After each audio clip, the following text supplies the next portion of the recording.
Hello student, स्वागत है आप सभी का एक बार फिर से हमारे इस ऑफिशियल यूट्यूब चैनल में जिसका नाम है एसोल सॉल्यूशन। मैं चंदन कुमार हाजिर हूँ आप सभी के सामने अपनी एक और नई वीडियो के साथ। सो गाइस, आज की इस नई वीडियो में हम बात करेंगे उन सभी स्टूडेंट्स के लिए जो एसओएल के स्टूडेंट्स हैं और वो फर्स्ट सेमेस्टर में पढ़ते हैं। उनके पास में डिसिप्लिन हिस्ट्री का विषय है, यानी हिस्ट्री का विषय है वो मेन सब्जेक्ट है जो उनके तीनों ईयर में यानी 6 के 6 सेमेस्टर में चेंज नहीं होने वाला है। सो गाइस, आप सभी के लिए मोस्ट इंपॉर्टेंट वीडियो आज की रहने वाली है और ये हिस्ट्री क्लास की आपकी तीसरी वीडियो है। इससे पहले हमने 2 वीडियो आप लोगों के लिए बना दी है। आज की इस नई वीडियो में हम बात करेंगे कि भाई प्राचीन भारत के इतिहास के प्रमुख स्रोत क्या क्या हैं। ये एक इम्पॉर्टेंट क्वेश्चन है जो आप सभी के एग्जाम में पूछा जाता है। तो चलिए स्टार्ट करते हैं। पहले यूनिट का तीसरी वीडियो है, ये आपके पहले यूनिट की तीसरी वीडियो है। चलिए हम स्टार्ट करते हैं। इसमें सबसे पहले कोई भी क्वेश्चन आप लोगों को अगर स्टार्ट करना है तो उसके अंदर पहले आप लोगों को परिचय यानी उसका इंट्रोडक्शन देना है, उसकी प्रस्तावना लिखनी है। तो नाउ यहाँ पर हम बात करेंगे जैसे भारत के अतीत की अगर हम जानकारी लेना चाहते हैं तो भाई हमारे पास में 2 ऐतिहासिक स्रोत होते हैं। 2 स्रोत हैं जिसके थ्रू हम भारतीय इतिहास को समझ सकते हैं। पहला साहित्यिक स्रोत है और दूसरा है आपका पुरातात्विक स्रोत। तो भाई इन 2 स्रोतों के थ्रू हम क्या कर सकते हैं, भारतीय इतिहास को समझ सकते हैं। चलिए नीचे बात करते हैं।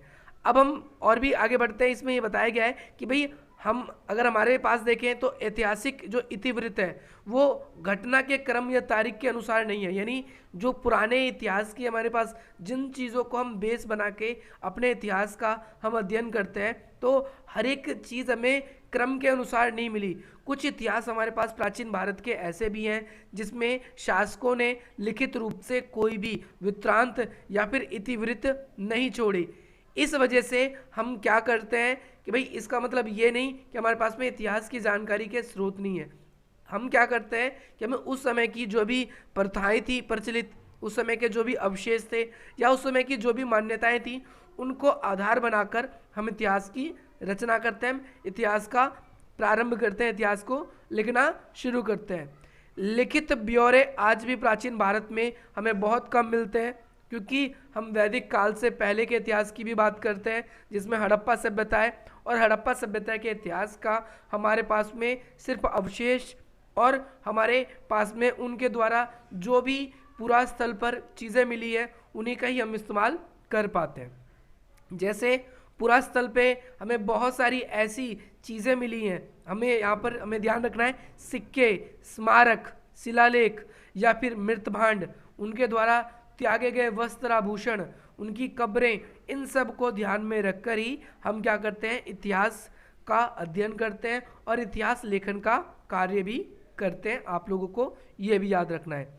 साहित्यिक स्रोत, यानी अब हम स्रोतों की बात करें तो स्रोतों को आप लोगों को इस तरीके से कैटेगराइज करना है। भारतीय इतिहास के 3 स्रोत मुख्य हैं। पहला आपके पुरातात्विक स्रोत, दूसरा साहित्यिक स्रोत और तीसरा विदेशी यात्री के नज़रिए। लेकिन हम ज़्यादातर बुक में ऐसे तो 3 प्रकार से हमें नॉर्मली बुक्स में मिलेंगे, पर आप देखेंगे तो ये 2 प्रकार, इन दोनों को एक में ही बताया जाता है। साहित्यिक स्रोत के अंदर ही देशीज जो स्रोत हैं वो और विदेशी स्रोत करके आपको समझाया गया है। बट यहाँ पर हम इसको तीनों चीज़ों को अलग अलग कैटेगराइज करेंगे। पुरातात्विक स्रोत, दूसरा साहित्यिक स्रोत और तीसरा विदेशी यात्री के अवशेष या विदेशी यात्रियों के द्वारा छोड़े गए वृत्तांत। चलिए यहाँ पर समझिए। तो जो साहित्यिक स्रोत है वो क्या होता है, यानी साहित्यिक स्रोत वे सभी स्रोत जिन्हें बकायदा किसी राजा ने किसी धर्म ग्रंथ के रूप में या फिर किसी नॉर्मली अपनी इतिवृत्त के रूप में लिखवाए थे, लिखे गए थे। ऐसे स्रोत जो हमें इतिहास बताते हैं वो साहित्यिक स्रोत कहलाते हैं। दूसरे वे स्रोत जो पुरातात्विक स्रोत हैं, यानी जो लिखित रूप में हमें सिर्फ अभिलेख, सिक्कों के ऊपर जो चिन्ह मिले हैं वो, या फिर जो भी हमें उनके आवास स्थान पर अवशेष, स्मारक के स्थान पर हमें जो चीज़ें मिली हैं हम उनका इस्तेमाल करके इतिहास का अध्ययन करते हैं। इसके बाद में विदेशी यात्रियों के नज़रिए क्या है कि भाई हम देखते हैं अलग अलग समय में अलग अलग देश के दूत, यात्री देश में भ्रमण करने के लिए, धार्मिक यात्राएं करने के लिए आए थे और उन्होंने अपने समय में कोई ना कोई पुस्तक लिखी और उन पुस्तकों को आज आधार बनाकर हम इतिहास का अध्ययन करते हैं। ऐसे आपने 12th क्लास के अंदर यात्रियों के नज़रिए एक चैप्टर पढ़ा था जिसके अंदर अल-ब्रूनी, फ्रांसुआ बर्नियर और साथ ही साथ इब्न बतूता इनको पढ़ा था। और इसके अंदर आपने ये चीज़ भी देखी थी कि भाई कैसे उन्होंने अलग अलग समय में, एक 11वीं शताब्दी में, एक 14वीं शताब्दी में और एक 17वीं शताब्दी में आता है, और उन्होंने अपनी अपनी बुक लिखी।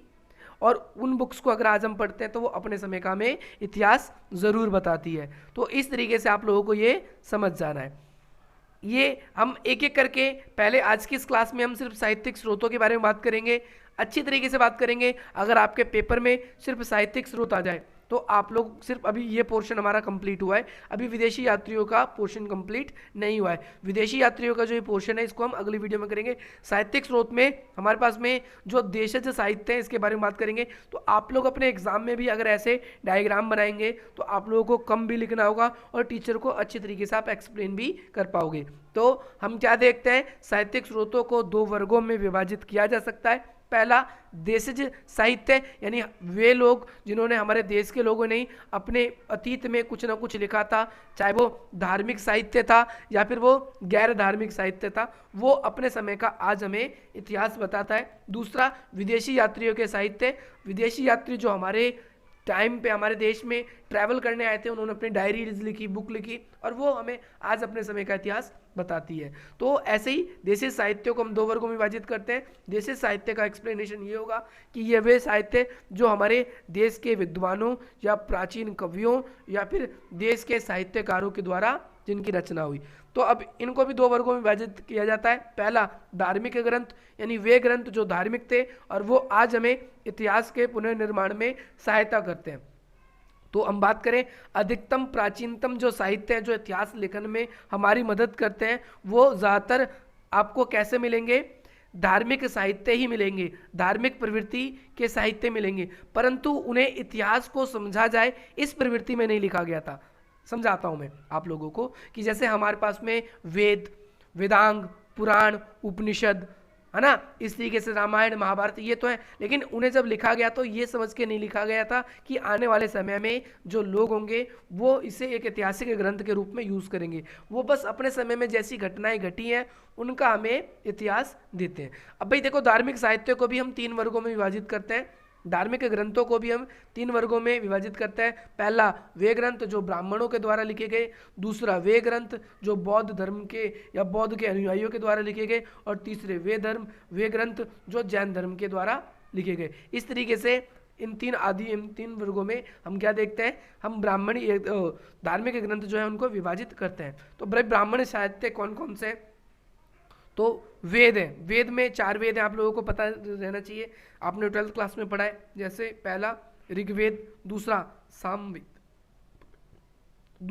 सामवेद, तीसरा यजुर्वेद, चौथा अर्थवेद, और अगर हम बात करें तो इसके अलावा क्या है, अरण्यक, उपनिषद, ये भी क्या है, ब्राह्मणी ग्रंथ है। इसके अलावा 2 संस्कृत महाकाव्य है आपके, रामायण और महाभारत, है ना। इसके बाद में आगे धर्मशास्त्र और पुराण भी आप लोगों के शामिल हो जाते हैं। ये भी हमें इतिहास के निर्माण में सहायता करते हैं।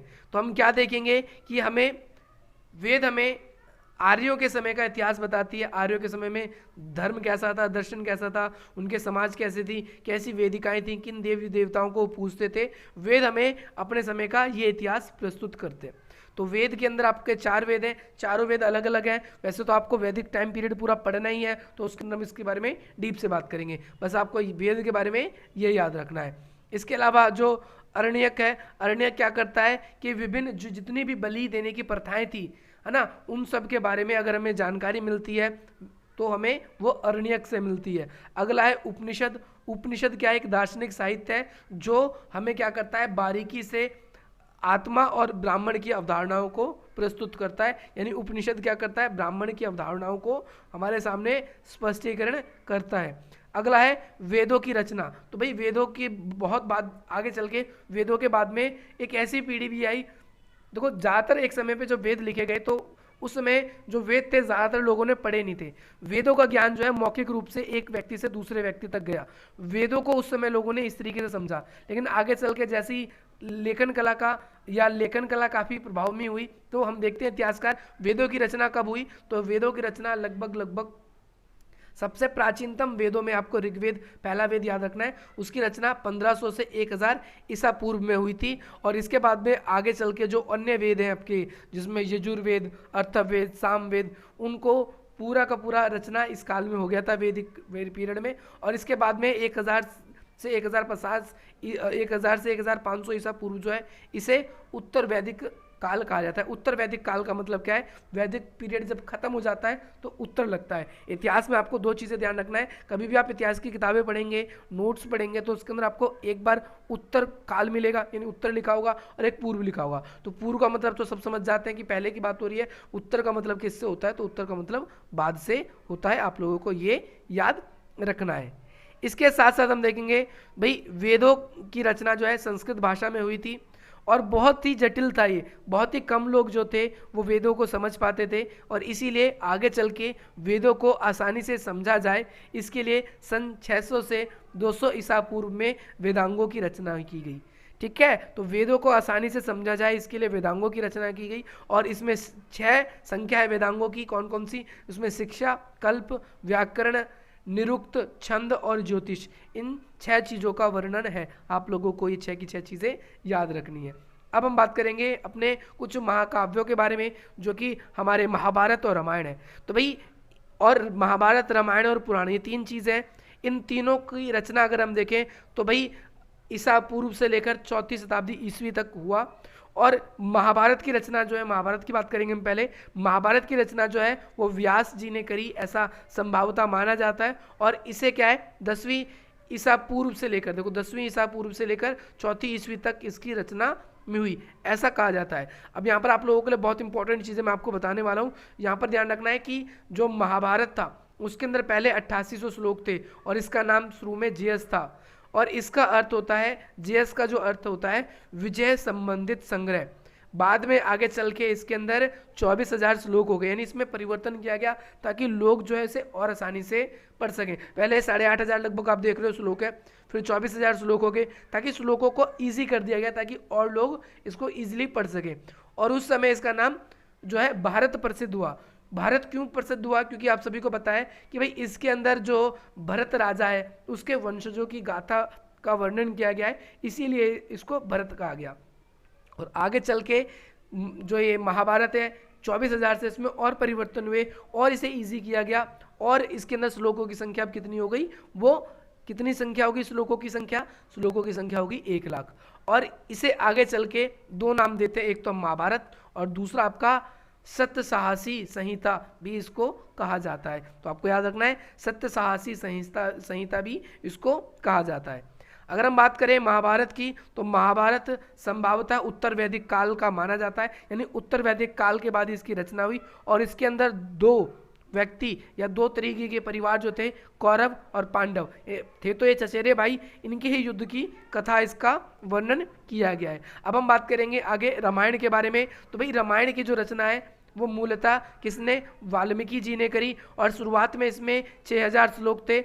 आगे चलकर इसमें श्लोकों की संख्या बढ़ गई, यानी इसमें परिवर्तन किए गए, तो 12,000 श्लोक हो गए, और आगे चल के अंततः इसके अंदर 24,000 श्लोक है। महाभारत से ये ठोस माना जाता है, और संभवतः इसकी जो रचना है ईसा पूर्व की 5वीं सदी में शुरू हुई थी, और 4वीं शताब्दी तक इसका पूरा। और ये बाद में, पहले आप लोगों को ध्यान रखना है, पहले ये आया था, बाद में महाभारत हुआ पहले। ठीक है, तो आप लोगों को ये ध्यान रखना है। अधिकांश पुराण में अंतिम संस्करण 4वीं शताब्दी, जो 4वीं शताब्दी है ईस्वी, इसके टाइम पे हुआ। पुराण जो है विभिन्न धार्मिक प्रथाओं का क्रियाकलाप है, यानी हर एक धर्म के क्रियाकलाप जो है, हमारे जैसे हिंदू धर्म के अंदर जो क्रियाकलाप है उसका वर्णन हमें किस में मिलता है? पुराण में मिलता है। और तो और आप लोगों को ये भी याद रखना है कि जो पुराण है इसमें इनकी संख्या कई अलग अलग है, जैसे विष्णु पुराण होता है, महापुराण होता है, तो इन पुराणों के अंदर हमें अलग अलग प्रथाओं का जिक्र मिलता है। इसके बाद में अब हम बात करेंगे अपने अगले, हमारे ब्राह्मणी जितने भी ग्रंथ थे वो खत्म हो गए। अब हम बौद्ध साहित्य यानी बौद्ध ग्रंथों की बात करेंगे। तो भाई आप सभी को पता होना चाहिए जितने भी प्राचीनतम बौद्ध ग्रंथ हैं वो पाली भाषा में लिखे गए, और ये जो बौद्ध ग्रंथ है वो हमें मगध यानी दक्षिण बिहार में उसके आसपास में ये पाली भाषा बोली जाती थी। और आरंभिक अगर हम देखें जो ये पाली भाषा में जितने भी बौद्ध साहित्य लिखे गए इन्हें दो भागों में विभाजित किया जाता है, एक वाहिक और एक अवाहिक। वाहिक क्या है आप लोगों को ये भी समझा दिया जाता है। जो वाहिक है ध्यान रखना है, जैसे त्रिपिटक है, विनय पिटक है और सुत्त पिटक है, यानी ऐसी रचनाएं जो बौद्ध के समकालीन हुई वो वाहिक थी, और अवाहिक जो बौद्ध के समकालिक नहीं है उसके बाद में जो बौद्ध ग्रंथों की रचना हुई है वो ये कहलाती है। तो अभिधम पिटक, त्रिपिटक में बौद्ध ग्रंथ जो है ये तीनों के तीनों अपनी अलग अलग अपने 12th क्लास में तीनों के बारे में अच्छी तरीके से पढ़ रखा है। मुझे ऐसा लगता है आप लोगों ने पढ़ा होगा, नहीं पढ़ा है तो आप 12th क्लास की आप बुक ओपन करेंगे और 4th चैप्टर में आप लोगों को ये मिल जाएगा। आप सुत्त पिटक, त्रिपिटक, विनय पिटक के बारे में अच्छे तरीके से समझेंगे वहाँ पर। तो भाई त्रिपिटक बौद्ध का सामाजिक और आर्थिक व्यवस्था के बारे में हमें महत्वपूर्ण जानकारी देता है। और जातक कथाएं क्या है, जो गौतम बुद्ध के जन्मों की कथाएं उनके बारे में हमें वर्णन मिलता है। अवाहिक क्या है मैंने बता दिया, बौद्ध के अलावा आगे के जीवन के बारे में प्रकाश डालता है, यानी बौद्ध के समकालीन जीवन का नहीं उसके आगे। और ये हमें जो बौद्ध ग्रंथ है ये हमें मगध, उत्तर भारत और उत्तर प्रदेश के कई शासकों की जानकारी मिलती है। जैसे हमें पता चलता है कि भाई आगे चल के कई शासक थे उन्होंने बौद्ध धर्म भी अपना लिया था, है ना। आप सभी को पता होना चाहिए, मुझे कमेंट करके बताइए कौन सा ऐसा शासक था जिसने बौद्ध धर्म अपनाया।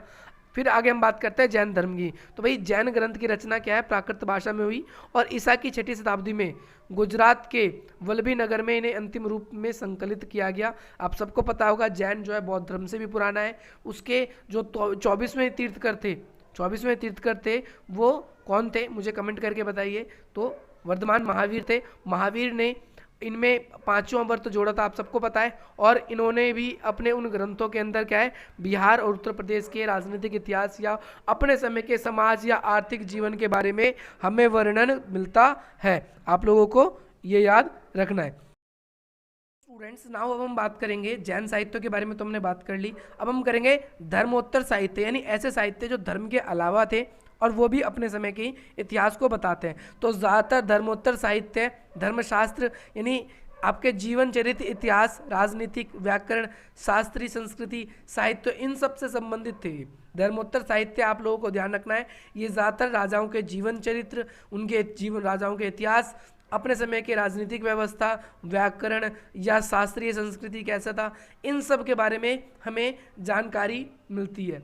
इसके साथ साथ हम लोग नीचे भी देखेंगे कि भाई कुछ और भी धर्म सूत्र थे, जैसे मनुस्मृति आप लोगों ने पढ़ा था क्लास 12th के अंदर। तो कुछ ऐसी स्मृतियां भी थी जो धर्म सूत्रों के अंतर्गत थी। इनकी रचना 500 से 200 ईसा पूर्व में हुई थी और ये विभिन्न वर्ग के राजाओं के कर्तव्यों का वर्णन इसके अंदर मिलता है। और साथ ही साथ हमें जो है इसके अंदर अगर कोई व्यक्ति संपत्ति कैसे अर्जित कर सकता है, किसी वस्तु का विक्रय यानी बेचा कैसे जाएगा, उत्तराधिकारी के क्या नियम होंगे, विवाह के क्या नियम होंगे, चोरी अगर कोई करता है तो उसे क्या दंड दिया जाएगा, हमला के लिए, हत्या के लिए क्या दंड दिया जाएगा, ये सारी की सारी बातें हमें धर्मशास्त्रों में हमें मिलती है। इसके साथ साथ आप लोगों को एक चीज़ स्टूडेंट्स नाउ यहाँ पर ये समझेंगे, जो अश्वघोष है ये है कौन। तो जो अश्वघोष है ये भी एक राइटर थे, इन्होंने बौद्ध चरित्र लिखा था। ऐसे ही हम देखेंगे हर्षचरित्र बाणभट्ट लिखते हैं और वो राजा जो हर्षवर्धन थे उनके साम्राज्य के, उनके जीवन चरित्र के बारे में हमें महत्वपूर्ण जानकारी हमें देते हैं। आप लोगों को ये भी याद रखना है। इसके साथ साथ आगे बहुत सारे ऐसे राजनीति और व्याकरण पर आधारित भी उल्लेख हमारे पास ग्रंथ है जो अपने समय के हमें इतिहास बताते हैं।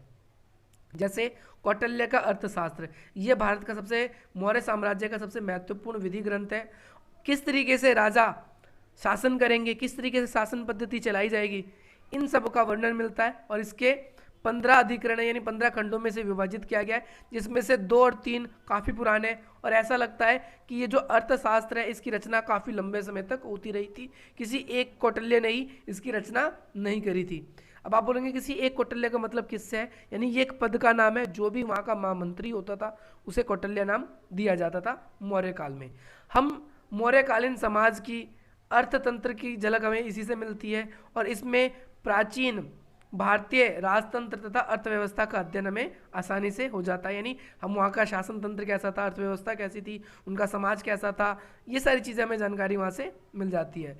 इन संस्कृत स्रोतों के अलावा कुछ हमें भाष यानी इस संस्कृत के अलावा कुछ जैसे आपको पता है कि कुछ हमारे ऐसे राइटर भी रहे, जैसे कालिदास हो गए, है ना, बाण भट्ट हो गई, इनकी रचनाएं हैं।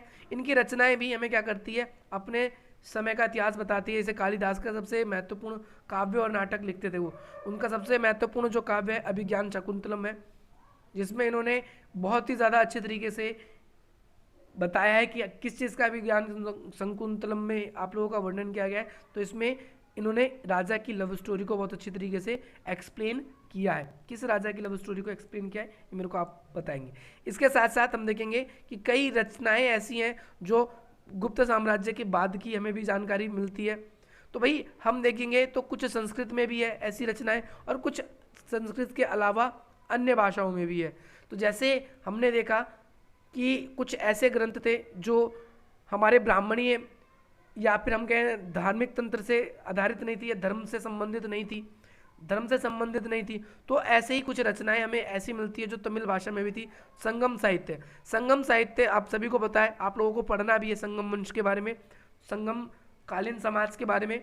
तो भाई यहाँ पर मैं आप लोगों को बता दूं कि संगम का मतलब होता है मेल, मिलना, और कई राजाओं द्वारा संगम साहित्य की रचना करवाने के लिए विद्वानों की परिषद को संरक्षण दिया गया था, और ये 300 से 400 साल तक चला था लगभग। और इसमें कई सारे विद्वानों की परिषद थी, उसमें कई सारे विद्वान अलग अलग जगह से आते थे, और इन्होंने क्या किया था, संगम लिखा था। ऐसी ही साहित्य की सभाओं को संगम कहा जाता था। हम इसको डीप से पढ़ेंगे उस जगह पर, बस आप लोगों को इतना ध्यान रखना है, राजाओं ने इन्हें संरक्षण दिया था। और प्राचीन भारत के इतिहास का एकमात्र स्रोत है संगम साहित्य। संगम साहित्य अपने समय का इतिहास हमें बहुत अच्छी तरीके से बताता है। इसके अलावा अगर हम बात करें तो संगम के अंदर कितनी पद है, तो 30,000 इसमें पंक्तियां शामिल की गई है। 8 भागों में इसे विभाजित किया गया है, और इसके अंदर कई सारे हम देखते हैं ये वैदिक ग्रंथ से अलग है, नहीं धार्मिक ग्रंथ नहीं है। और इनकी कवियों को राजाओं का संरक्षण, प्रशासकों का संरक्षण प्राप्त था। तो भाई ये था आप लोगों का प्राचीन भारत के इतिहास में साहित्यिक स्रोत किस प्रकार भूमिका निभाते हैं। अभी इसका निष्कर्ष भी रहेगा, और भी कई वीडियोस होंगी जो मैं आप लोगों के लिए लगातार लेकर आता रहूँगा। ये क्लास नंबर 3 थी। आप लोगों को कैसा लगा वीडियो मुझे कमेंट करके बताएं। अगर आप लोग को पसंद आए तो अधिक से अधिक मित्रों तक शेयर करें, और हमारे चैनल को सब्सक्राइब करना बिल्कुल भी ना भूलें। चलिए गाइस, मिलता हूं आपसे अपनी अगली वीडियो में। जय हिंद, जय भारत।